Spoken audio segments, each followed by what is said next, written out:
Carissa here with Damn Good Marketing. I am going to be spending today kind of focused on talking a little bit more about calendars.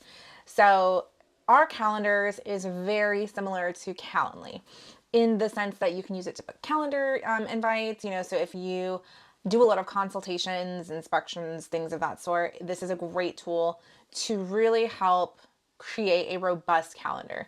Now, there is a lot of different things that this calendar can do, so let's go ahead and dive in. I'm going to share my screen and we can talk a little bit more in depth about what this is going to look like. All right, so sharing my screen now, I'm going to show you what this calendar can do. So diving into this, this is where you'll really be able to see a lot of your appointments. So your appointments are all going to kind of be in this general area once you actually have things on your calendar.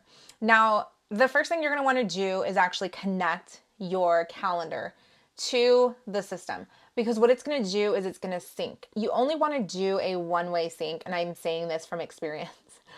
Do a one-way sync with the system for now, unless every single thing that you put into your calendar is going to trigger this calendar.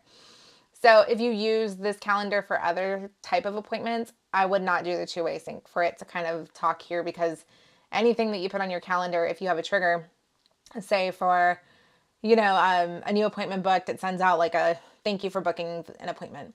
So if you put anything on there, it's going to start sending things. So just to make things easy for right now, one-way sync is what you want.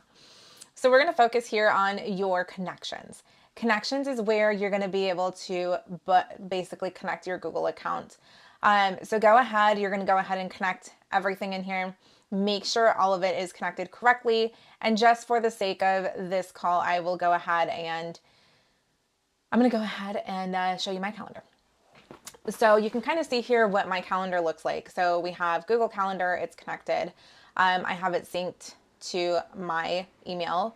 And then check for conflicts. So usually when it's going to put your calendars in here, if you want to 100% use the platform to manage your calendar, that's fine. But for me, I do both. So I don't even know where my phone is. Oh, I'm using it. But my phone has all of the calendars. I live off of my phone calendar. So I have it in here to check for conflicts, just in case I put a meeting on my phone, or I have time that's just blocked out for work or for filming or for whatever. It doesn't schedule a meeting that same time. So 1, check to make sure that your calendar is connected. Once your calendar is connected, then you're going to be able to start actually setting up different calendars. So what are you going to be using the calendar for? That's really the thing that you need to answer. So are you going to be using it to just schedule basic meetings? You can do that. Are you going to have a group of calendars that you want people to choose from? So groups are really good for, say, multiple events. So if you're going to have a lot of events going on, say webinars or trainings, and you want people to be able to kind of bounce around the different schedules, you would throw them into a group. That way they can kind of see all of the different schedules that are available. So groups are really helpful for that. Then you have your service menu. So service menus are great when you need to list services for people to opt into.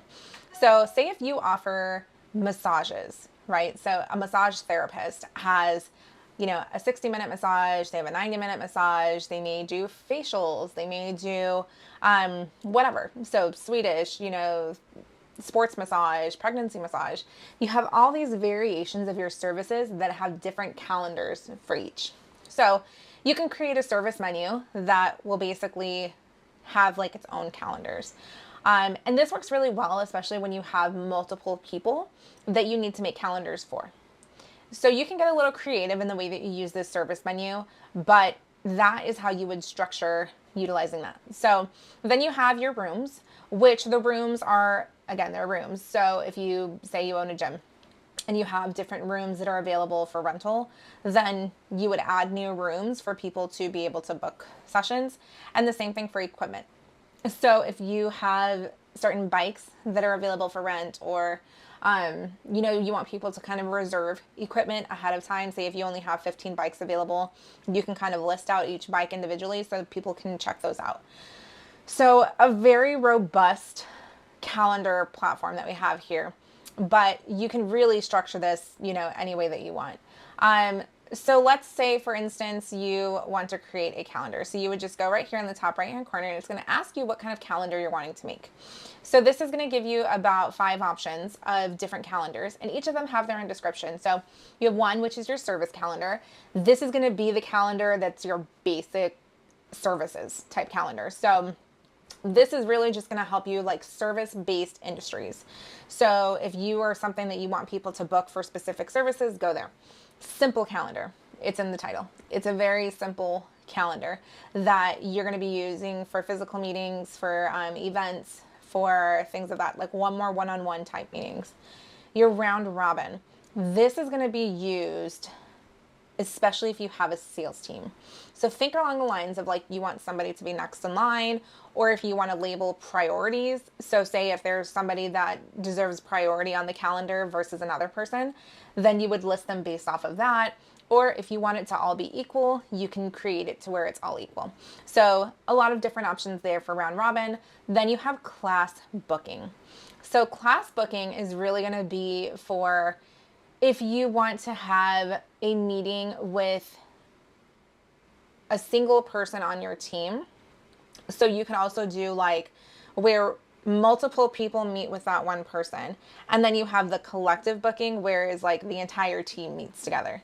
So a lot of different options. So, I mean, you can really structure these any way that you want. So let's just start with a simple calendar. So we can start with something easy because all of these are going to be based off of this type of default. So calendar name, let's just put, since, you know, we're kind of testing everything out, we'll just put testing email. Description, we'll put testing description so you can kind of see what it's going to look like.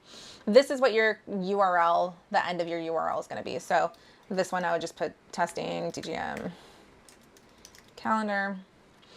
So the meeting duration, how long is your meeting appointment's going to be? So for the sake of this tutorial, let's just do a 30-minute meeting. When are you available? So what days do you want to show? It's going to show any day of the week that you choose. I usually try to keep my schedule clear on Mondays and Fridays. So Tuesday, Wednesday, and Thursday are the days that I keep open for my meetings. Let's stick with Tuesday, Wednesday, 30. Tuesday, Wednesday, 30. Tuesday, Wednesday, Thursday. And then 8 a.m. to 5 p.m. is fine. But what it's also going to do is it's going to just show availability that's already in my calendar between those times. If I have things that are already blocked out in my calendar, it's going to remove it. So it just won't show that it's available. And then meeting location. So meeting location, you know, I do a lot of my meetings via Zoom. So I have a personal room that has a default link. So I usually just plug that link in here, and it makes it easy.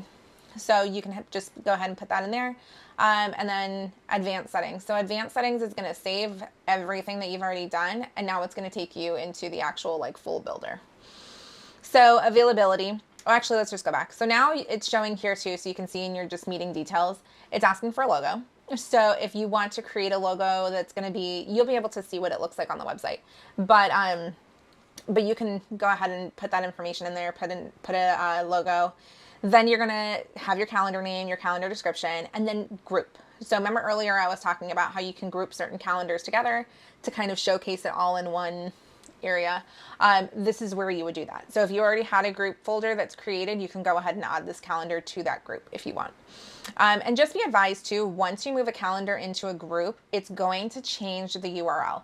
So be mindful of that. So if or when you're creating groups, I would definitely make sure that you don't want to have one that's not a part of a group and then also have it part of the group, if that makes sense, because it's going to change the URL to match it with the group. So I would always just even make a duplicate of it if you want to save it. That's just an easy way to do it, but just be advised. So if you do the group one, it's going to change the URL. So then you have the meeting invite title. Usually it just is the contact name, which is fine. Custom location, you can do a phone, you can do an address, you can do whatever you want to put in here for where the meeting is going to take place.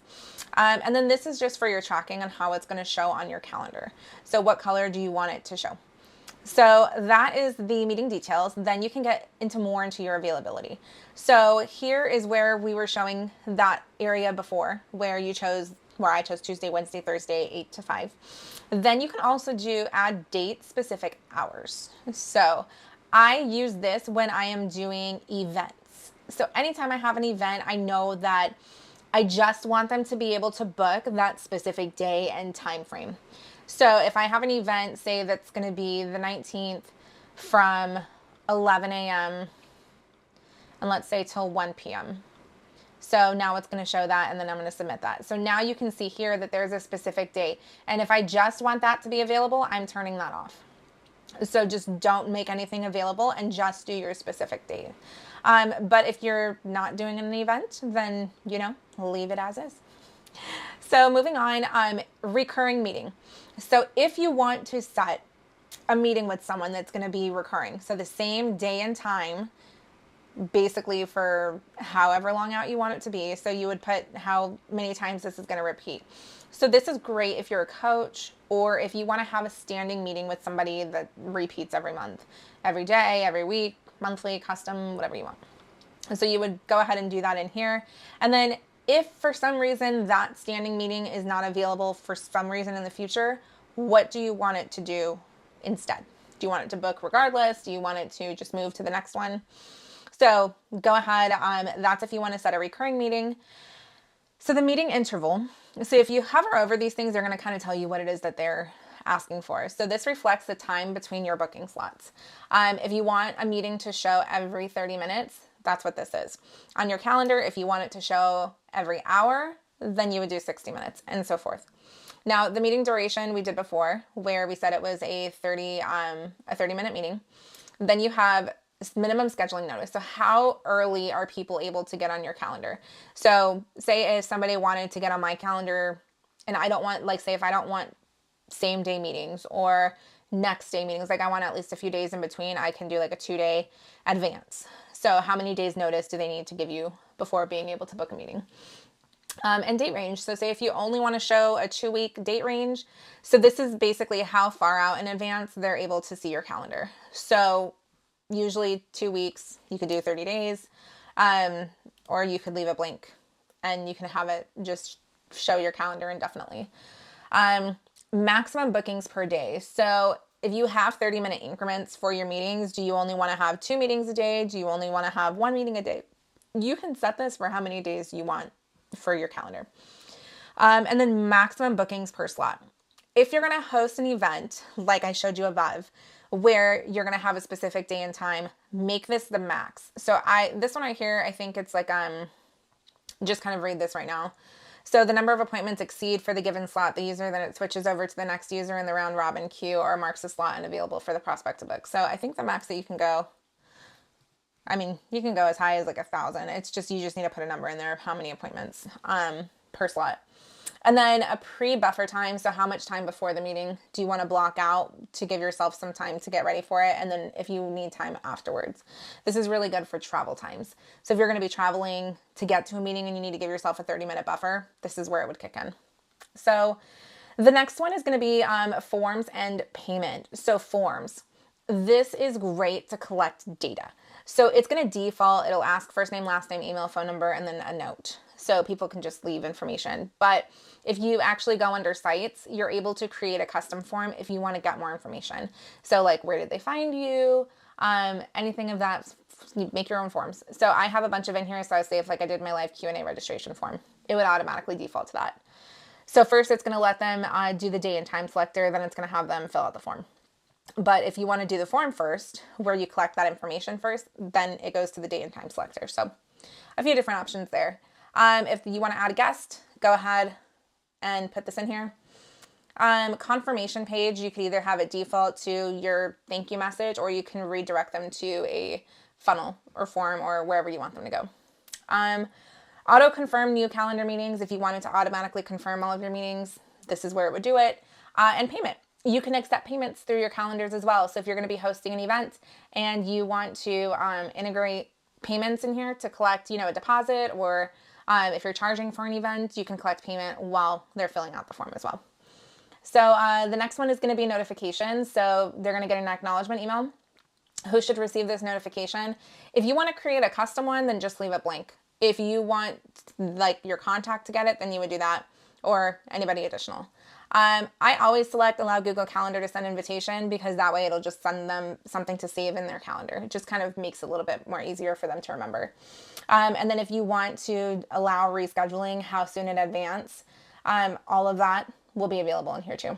And then any additional notes that you want to add. Connections, so link to calendar. So you would just choose the calendar that you want to link to, one way, two way, or smart, just do one way. It's the easy one.